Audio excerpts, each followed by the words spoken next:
Hi guys, so you will have noted the recent policy change which enables the US government to take children away from their parents. Previously, this had happened, but it seems to have been brought to light a lot more at this moment in time. Regardless of the reasons why, it's important that we pay attention to it. They're now suggesting to hold some of these immigrant uh, children in my opinion, on military bases. Now I have a big concern with that because it appears to me that children are going missing, being taken from their parents, being housed in detention centers all over the country, and possibly being sent onto military bases as the next step because they're running out of space because they didn't plan for this, apparently. So the next step in this whole process is the Flores ruling, which basically says you can't hold a child for more than 20 days. The Trump administration is seeking to overturn that so that they can hold the parents and the children together, but for longer than 20 days. Indefinitely, it could be possible. No one knows really how long it could take for one migrant to go through the immigration process. In most reports, it's months worth of investigation and stuff has to go into this whole asylum seeking refugee status scenario. So once you've got them on military bases, they've been separated from their parents. If they're not reunited with their parents, that's where they're going to grow up, essentially. They may move on from these military bases, but they may not. They'll grow up to be more than likely soldiers.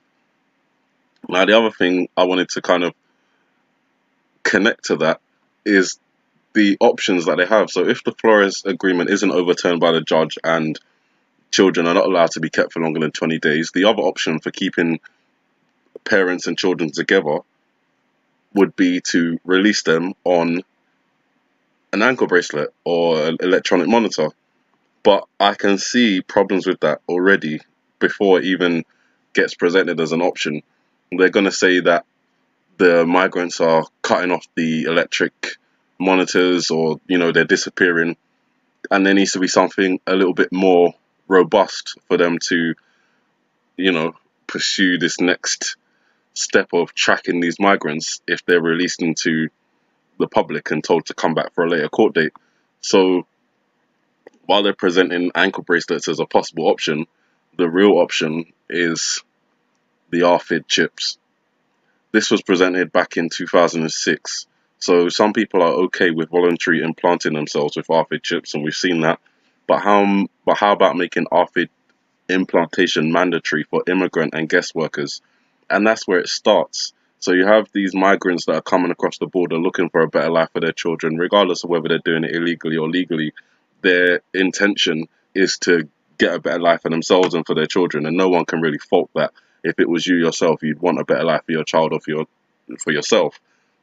If you're in a dire circumstance where you've just left everything behind, you've got no food, no clothes, no water, no nothing, and you're being told that you could potentially be held in, you know, this limbo status for months on end, you may attempt to cross illegally, particularly if you think that that's the better option for your child. Now, obviously, you can argue that that's not the better option because it ends up with families being separated, um, which, in my opinion, really shouldn't happen. You can argue that, when parents are convicted of a crime like a robbery or a murder or something like that, the kids are separated, but it's completely different. In that situation, more than likely, the person is an American citizen who would have family members the child could go to, or friends the child could go to. Even if they ended up in social services, the fact is the child will know where the parents are and the parents will know where their child is. So it doesn't really, you can't conflate those two issues, even though you may see similar things on that. In reference to the immigration scare, it's a scare tactic to say that immigrants are aliens. I hate that term. I hate that phrase. It dehumanizes people and makes them seem like less than they are. So when you say that aliens are invading your country, people who are extremely insecure in themselves and in the ability of their country to handle, immigration, they're going to be like, oh yeah, we need to, you know, we need to put up a wall, we need to do this, we need to do that. It's the parents' fault for bringing over the children, and that's why they're getting separated. Whether you think that or not, I think you're missing the main key point is that even if the parents are committing crimes in terms of illegally crossing, you cannot penalise the children for that, and the fact is that's what's happening to the children. There are children that are probably never going to see their parents again, and what happens to them is they'll go into the system and possibly end up chipped and on a military base, and this just leads to loyal soldiers. I mean, if you grow up with nothing but the military around you, and you're chipped, so you can't really go anywhere without people knowing, or even in this society nowadays with all the cameras and stuff, that's pretty much how it is. But obviously, we know that the mark of the beast system is next. So when they're presenting things like this company is Very Chip Corporation, Chairman Scott Silverman has proposed implanting RFID chips to register workers as they cross the border, and he's been lobbying the White House for many years. I don't see it impossible that this company or a company similar could present something like that to Donald Trump or to the administration, and they'd go for it. You'd have a difficult time arguing against it because it would mean that the parents and the children could be together, and there would be a more accurate way of tracking people so that they would definitely come back for their court dates. At least that's the excuse that would be used. But we know it all comes down to biblical teachings, particularly in Revelation, where we're seeing a lot of information that may be translated to the times that we're kind of in. And obviously one of those things is that you won't be able to buy or sell without having this mark.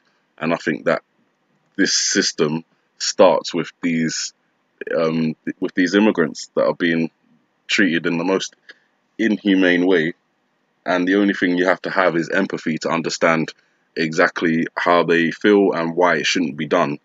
Any of you who have children will know that being separate from your child voluntarily is sometimes a hard thing, but being forced to be separate from your child for months on end, it's in some cases a fate worse than death.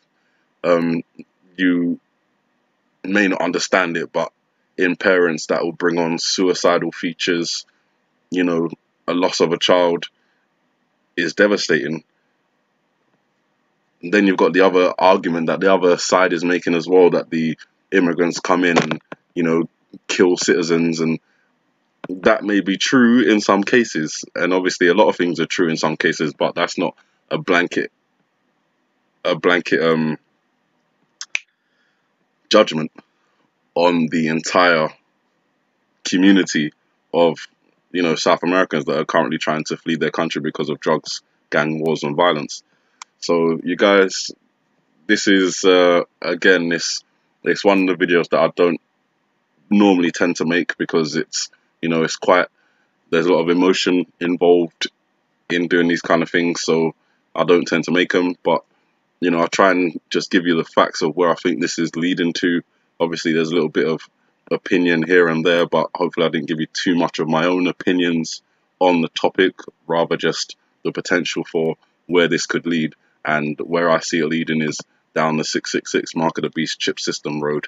You guys have a good morning, good afternoon, good evening, and God bless.